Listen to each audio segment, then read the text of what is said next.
าอารีนามะยางยุคหัวแก้ว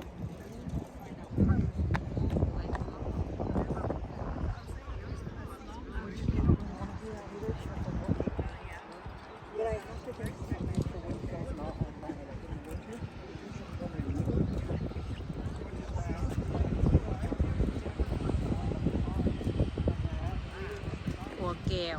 กันนาดูเมืองดินแต่บ้านกิ๊กโคนี่ซื้ออย่างไรบ้าง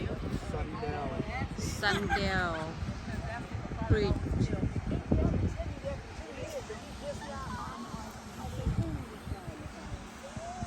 วันนี้พอดีอากาศอันนาพอดีอยู่บ่ร้อนบ่หนาวอันนี้มันเป็นน้ำแมนเชสเตอร์เลค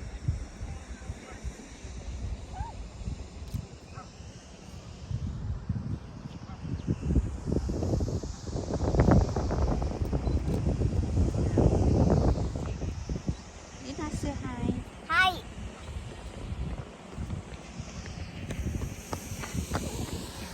มันพระเจ้าอันนารถพระเจ้าคืนมันเหลืองคนมายางตลอด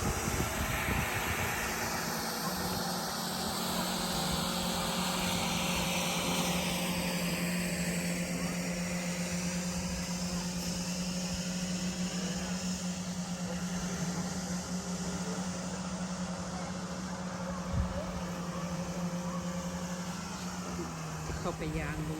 ยืนน้ำ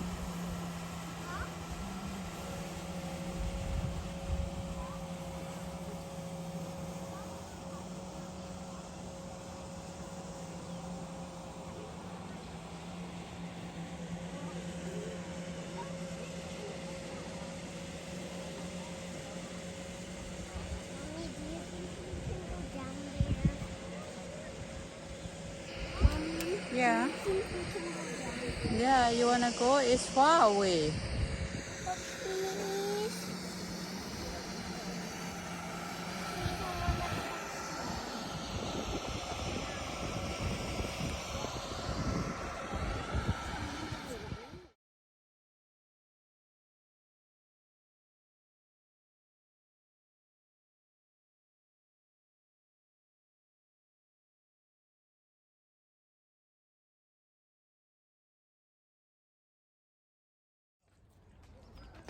ตัวนี้เป็นขัวเขาเจ้ายางอันขามไปเอามาไปยาง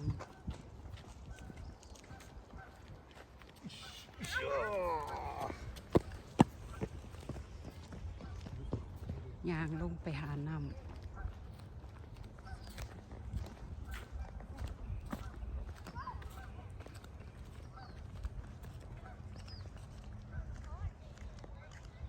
5 ปีเมื่อไรมาหาขัวตัวนี้นะ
น้ำอันนี้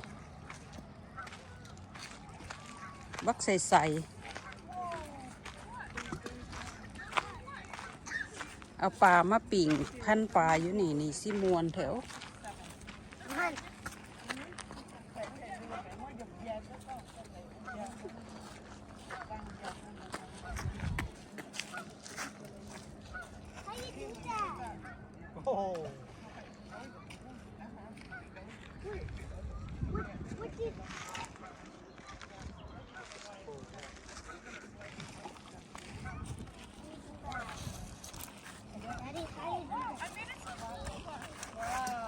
อั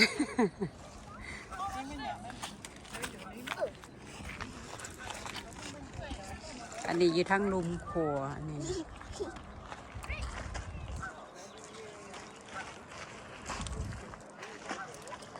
Okay, look, Lina. Watch, okay? Wait.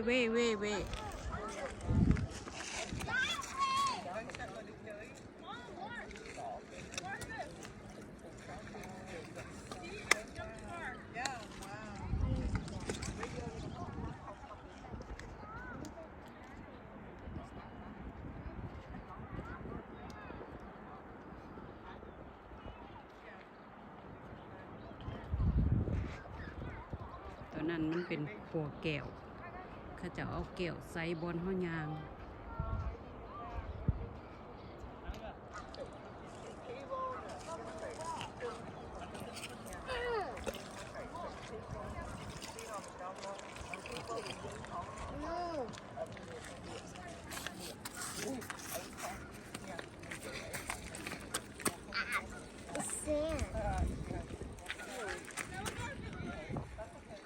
What you doing หมดซื้อๆลูกเอ้ย That looks like a fire. หมดละลาก็หยาดเอ้ย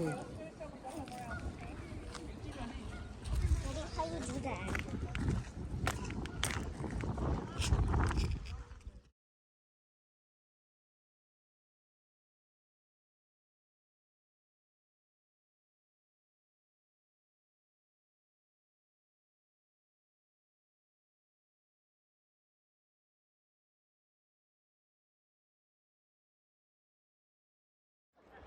เขาเจ้าขี้เรือ Lina,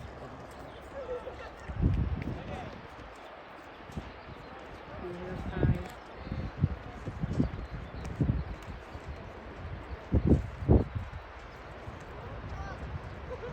ทำอะไรแห้งเติบได้เนี่ย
บินทางนี้เอาย่า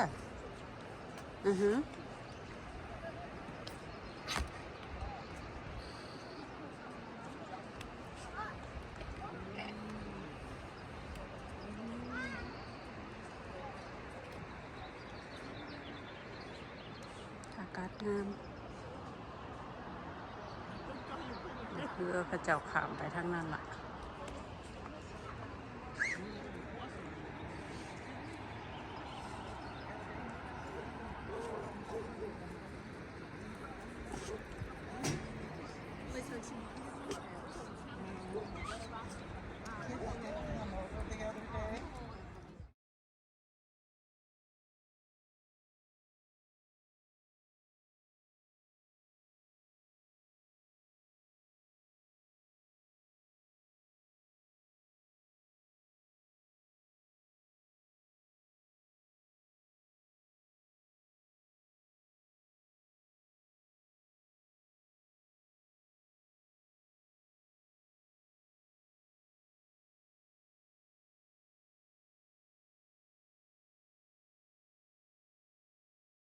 วันไปย่างตะกี้เนี่ยนี่โอ้ที่ไปย่างตะกี้เดี๋ยวนี้เดี๋ยวนี้พวกเขาอยู่ตึกตัวนี้ย่างออกโขนตัวนี้มาแล้วเราก็ไม่อยู่ตึกตัวนี้เดี๋ยวนี้เขาบอกว่ามิวเซียม